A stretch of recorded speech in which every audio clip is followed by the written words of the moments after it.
Bonjour à toi. Si tu es ici, c'est que tu es en train de faire ton intégration dans Shense Academy. Du coup, tu es en train de faire ton test d'admission.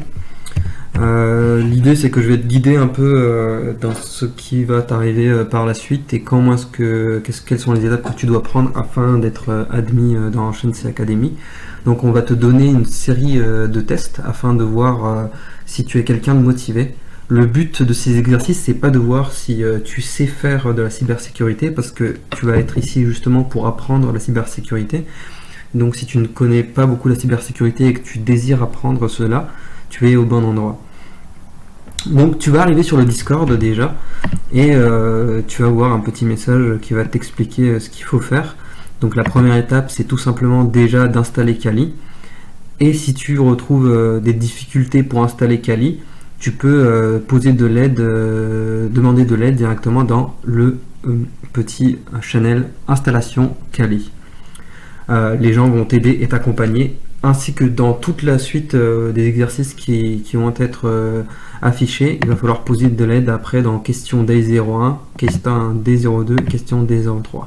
Du coup, l'intégration, les trois premières parties de l'intégration en Shense Academy va se passer par l'installation de Kali, une premier test d'exercice Day 01 que je vais vous expliquer tout de suite, ensuite Day 02 et Day 03. Donc on va te donner 3 jours pour réaliser déjà l'installation de Kali, et tu dois revenir vers nous pour nous dire tous les problèmes que tu rencontres.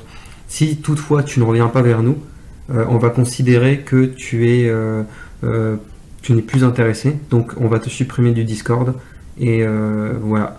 Et ainsi de suite pour la suite. Si au jour du D1, on se rend compte qu'au bout de 3 jours, tu n'es pas actif, tu seras également pas sur le Discord. Bien sûr, si tu as des problèmes personnels, tu nous envoies un petit message, il n'y a pas de souci là-dessus, on est très compréhensif.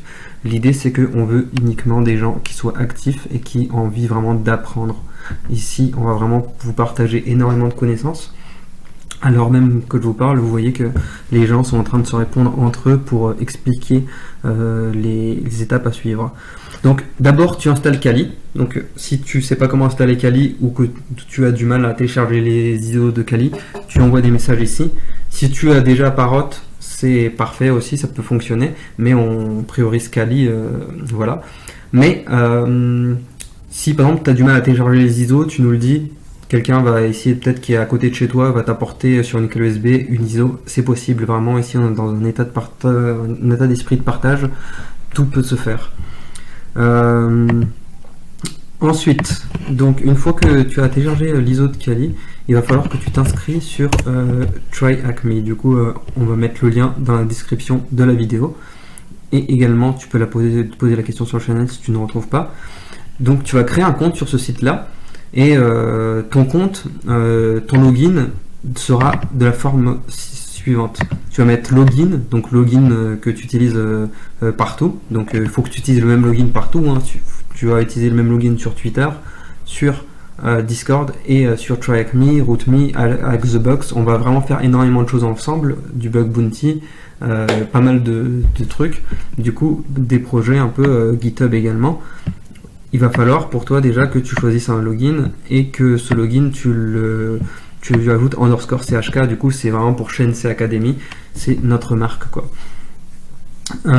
Ensuite, une fois que tu as créé ton compte, tu peux aller dans la section Access qui est ici et tu peux télécharger avec ce bouton la configuration VPN. Donc c'est vraiment important le VPN, c'est ce qui va te permettre en fait d'accéder à un réseau dans lequel il y aura des machines vulnérables sur lesquelles tu pourras t'entraîner. Du coup, au début, beaucoup des exercices qu'on va faire vont être sur TryHackMe, mais on va assez vite bouger vers d'autres plateformes, étant donné que on va étudier des sujets assez pointus, mais on va commencer vraiment par les bases, et c'est pour ça qu'on est sur TryHackMe. Du coup, tu télécharges ta connexion VPN, ton fichier de configuration VPN, et ensuite, il va falloir que tu installes un client VPN. Du coup, celui qu'on utilise, c'est plutôt OpenVPN. Hein. Tu vas pouvoir faire un apt install OpenVPN avec sudo, et voilà.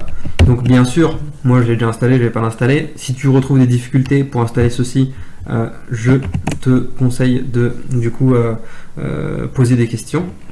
Ensuite, tu vas du coup, une fois que tu as téléchargé ta connexion VPN et ta connexion, ton configuration VPN, excuse-moi, et tu as installé le client OpenVPN, tu pourras directement faire OpenVPN-config et le nom du fichier de configuration que tu as téléchargé.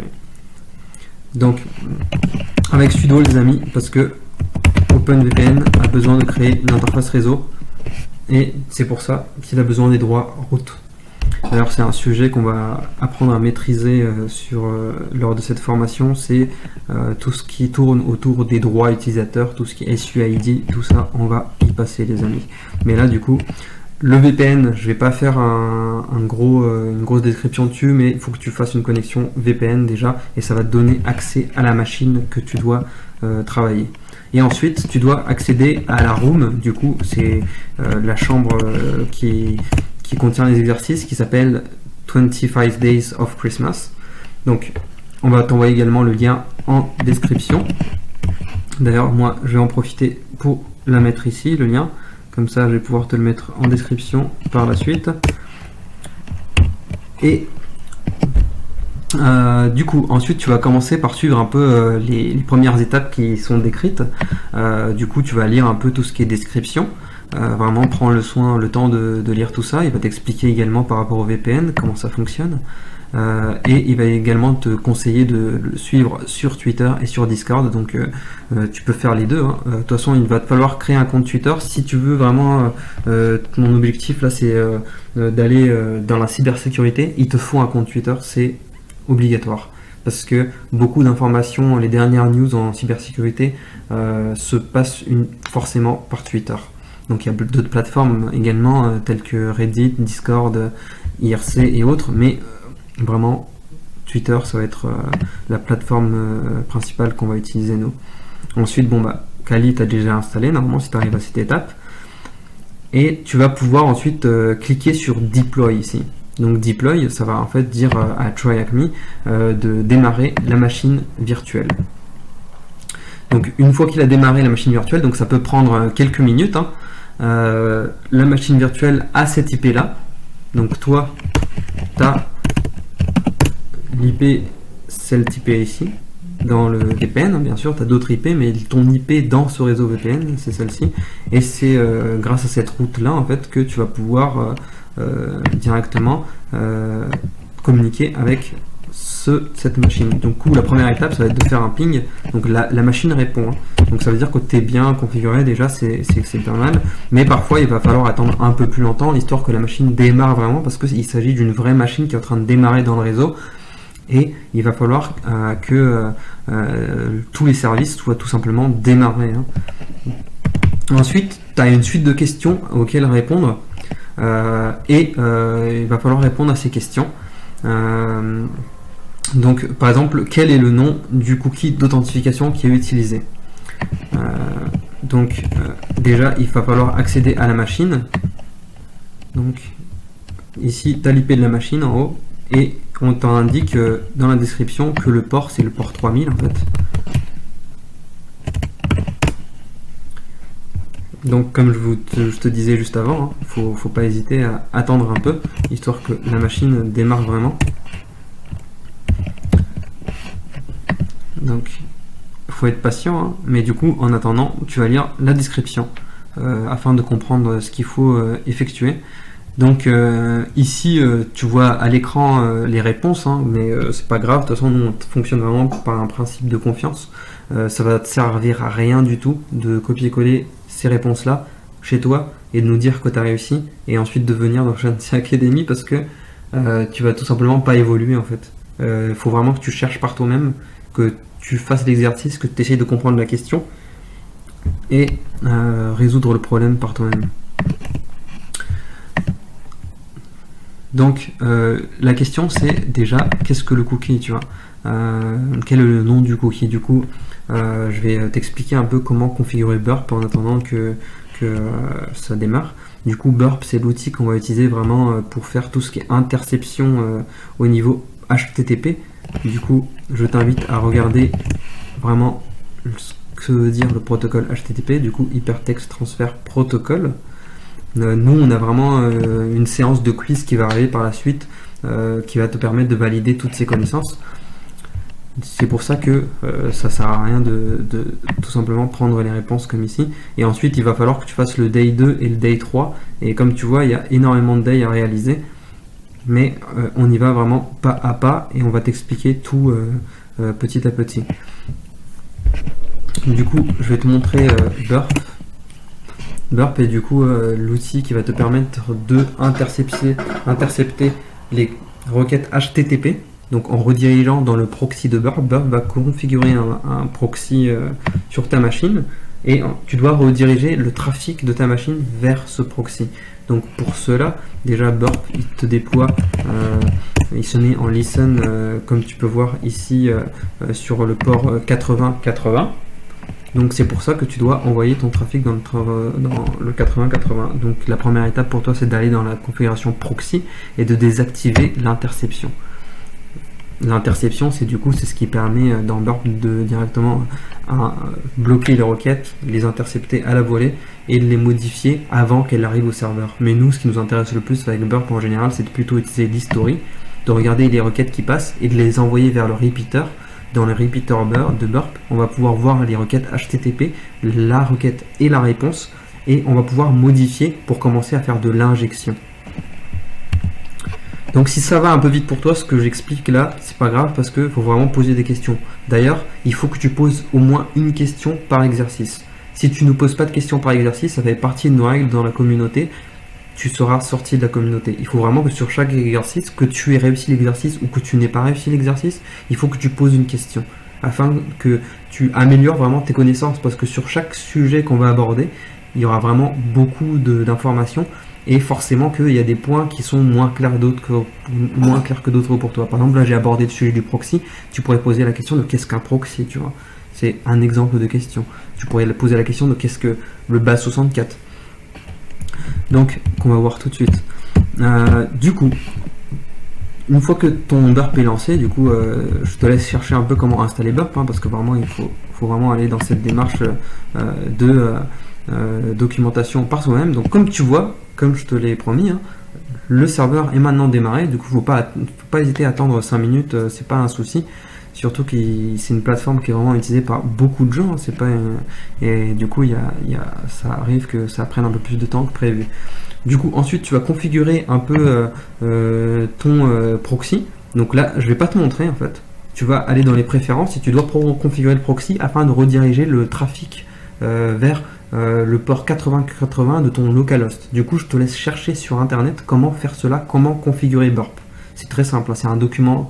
Un sujet qui est documenté vraiment plein de fois car la configuration de Burp c'est vraiment l'une des premières étapes quand tu vas faire du pentest web et il existe d'autres outils bien sûr qui existent mais Burp c'est vraiment l'outil que tout le monde va utiliser en général.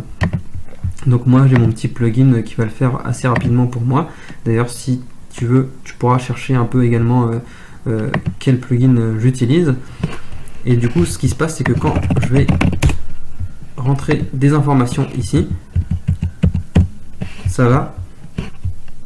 Attends, voilà, tu as les requêtes qui sont dans l'history. Et ensuite, une fois que tu es dans l'history, tu fais clic droit, envoyer vers repeater. Donc le raccourci c'est CTRL-R. Et une fois que tu es dans CTRL-R, tu fais send et la requête est envoyée. Et tu peux modifier la requête en fait. Par exemple, tu peux envoyer le mot de passe qui est envoyé, tu peux envoyer tutu. Donc à partir de là, déjà tu as les outils de base pour faire l'interception HTTP. Maintenant, il va falloir que tu comprennes ce qu'est le cookie. Donc ça, je te laisse te documenter. Il va falloir que tu comprennes ce que c'est que le base64. Donc là, je vais te donner un petit tips un peu. Il existe plusieurs moyens de faire, mais nous, on va favoriser un peu au début de l'apprentissage l'utilisation de Cyberchef, tu vois. C'est un petit outil web qui va te permettre de décoder pas mal de formats, notamment le base64. Donc par exemple, si je veux écrire rejoins Sensei Academy et que je veux la mettre en base64, je prends le tout base64, je le mets là et c'est converti en base64. Donc ça, mes amis, c'est du base64. vous allez apprendre à le reconnaître au fur du temps. De toute façon, le base64, c'est un format qu'on va voir à peu près tous les jours, quoi. Et ensuite, une fois que tu as ton base64 qui est là, si tu veux revenir à l'envers, tu fais from base64, et là, par exemple, à partir de ça, il a retrouvé le base64. Du coup, le base64, c'est quoi? C'est en fait un encoding qui va te permettre de mettre tous les caractères en caractères affichables. Donc si par exemple dans ton message initial il y a des espaces, dans ton message à la fin il n'y aura pas d'espace parce que l'espace n'est pas un caractère affichable, mais il existe plein de caractères non affichables. Donc petit outil qu'on va utiliser un peu tous les jours, c'est le man. Dès qu'il y a une notion qui va être abordée, tu vas mettre man et cette notion. Donc si tu regardes un peu ici, il y a plein de caractères qui sont non affichables, qui sont au début par exemple de la table ASCII, et également à la fin, là par exemple tu as le del également, mais il existe, là ça va jusqu'à 7F.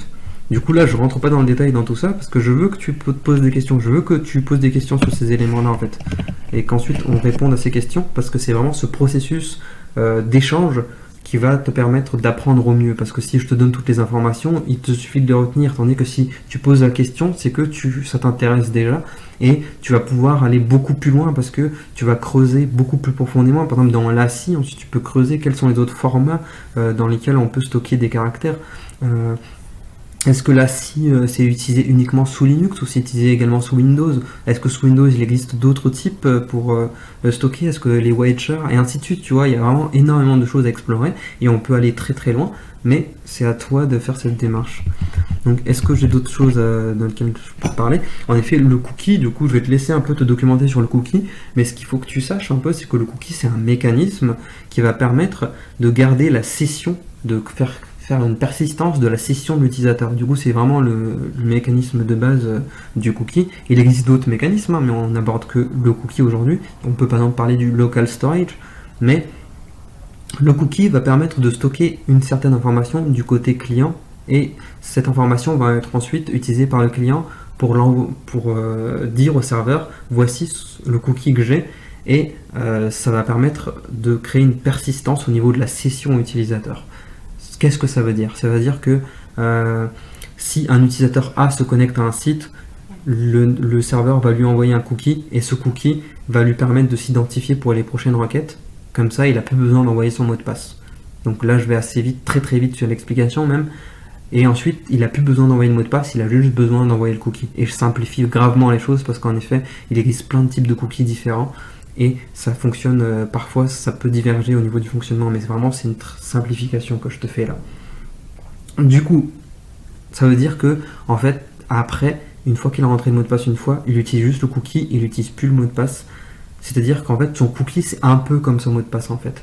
C'est son mécanisme d'identification au niveau des requêtes intermédiaires. Du coup, à partir de là, quand tu connais cette connaissance-là, il existe plein de manières différentes de exploiter le cookie. L'une des manières, par exemple, c'est de voler le cookie d'un utilisateur. Si tu arrives à voler le cookie d'un utilisateur, alors tu arrives à te connecter à la session de l'utilisateur. C'est ce qu'on appelle le cookie stealing. Mais il existe d'autres manières d'interagir avec le cookie. Par exemple, il y a des sites web qui sont mal programmés et qui gèrent mal le cookie et qui font mal la session. Et par exemple, tu peux directement faire une action en tant qu'un autre utilisateur sans avoir besoin du cookie ni du mot de passe. Du coup, on va vraiment faire des choses intéressantes les amis, mais il faut poser les bonnes questions. Je pense que maintenant ça a été très clair. Néanmoins, s'il te reste encore des points sur lesquels poser des questions, je t'invite à venir sur le Discord qui est ici. Vraiment, toutes les questions sont les bienvenues et elles trouveront tous des réponses. Et même, combien même on ne trouve pas de réponse, vous allez voir qu'on trouvera des solutions parce que c'est un peu notre état d'esprit. Et pour finir un peu cette présentation, je vais te montrer le GitHub que tu pourras visiter, qu'on va mettre en lien également dans la description, que tu pourras visiter. Il y aura d'autres informations qui seront mises ici, notamment toutes les commandes nécessaires par exemple pour le day 1. Une fois que tu as terminé le day 1, tu vas sur le day 2, ensuite le day 3. Tu dis par exemple, une fois que tu commences le day 1, par contre ça c'est important, hein, une fois que tu commences le day 1, il faut que tu mettes le message réussi ici, dans day 1. Tu mets des réussis day 1. Et si tu as des questions, tu veux mettre dans question day 01. Ensuite, une fois que tu as réussi, on va te débloquer. Et quand tu commences, tu mets en cours. et quand tu as réussi, tu mets réussi. C'est vraiment important pour qu'on puisse suivre comment est-ce que tu avances. Et pour rappel, si au bout de 3 jours, on n'a pas de nouvelles, c'est terminé, mon ami. Du coup, au niveau du GitHub, je te laisse visiter un peu, pas mal d'informations intéressantes. Également, si tu souhaites te documenter sur qui je suis, du coup, étant donné que je ne me suis pas présenté là, mais tu apprendras à me connaître, je te laisse visiter rapidement le Twitter. Allez, ciao ciao, et on se voit sur Discord, mon ami.